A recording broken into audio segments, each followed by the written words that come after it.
Bureau of Immigration sinisiguro ang 45 seconds na immigration process para sa mga Pilipino na palabas sa Pilipinas or magta-travel sa ibang bansa.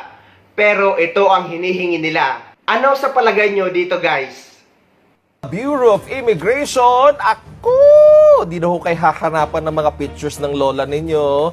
Nangako hanggang 45 seconds lang ang itatagal ng immigration process, ha? Sigurado yan, ha? Kaya umano daw ng Bureau of Immigration na gawing 45 seconds lang ang buong immigration process para sa mga incoming at outgoing na biyahero. Pero, kailangan umano nila ng karagdagang 2.63 billion pesos para rito.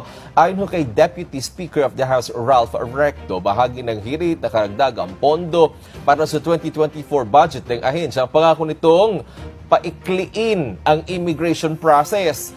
Pero 4.24 billion pesos ho ang hinihirit na 2024 budget ng Bureau of Immigration. Medyo malaki, ha? Mas mataas ho ito ng 163% sa kasalukuyang budget nito. Kaya ho, duda si Recto sa pangako ng ahensya. Paano anya mapapabilis ng BI ang immigration process? Gayong magpapatupad ang mga istriktong panuntunan o guidelines ang Interagency Council Against Trafficking para sa mga Pilipinong papaalis ng bansa. Kaya hinamon ho ni Recto ang BI, tuparin niyo ang pangakong ito, ha? Wala na sana lumabas ng mga report patungkol dyan para umano sa kagamitan. Ang hinihingi ng ahensya na dagdag na 2.63 billion pesos. Huwag hong kukurap, baka makorap.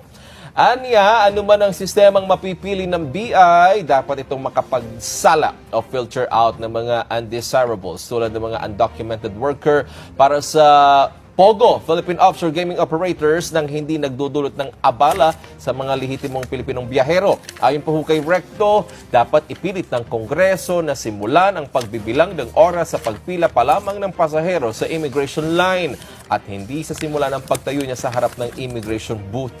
Posible kasi anyang maproseso ang isang pasahero ng 45 seconds lamang, pero kalahating oras naman siyang pumila. Ayun lang, upos ang oras mo nga naman sa pila talaga. Samantala, pinagtanggol ho ni Justice Assistant Secretary Miko Clavano ang bagong guidelines ng Interagency Council Against Trafficking o, how do you pronounce that? AYACAT.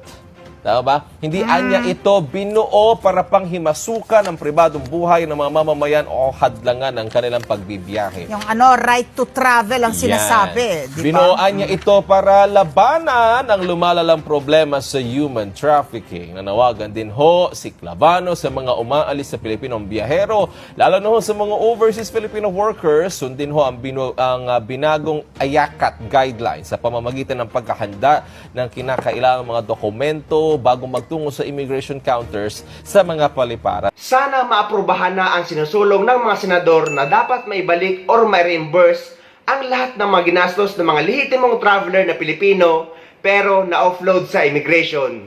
Dahil baka mamaya ay puro lang sila press-con. Ganon kasi ang madalas na nangyayari. Kasi guys, gusto rin natin na mabigyan ng lesson lalo ng ibang immigration officer na ginagamit ang kapangyarihan nila para makatapak ng karapatan ng mga Pilipino na makapag-travel sa ibang bansa. Pero bilang isang OFW at manlalakbay, ay natutuwa tayo na may mga nagsasalitang senador on behalf sa mga Pilipino na na-offload sa immigration, lalo na nalihitimo naman ang travel nila at kumpleto naman sila sa dokumento.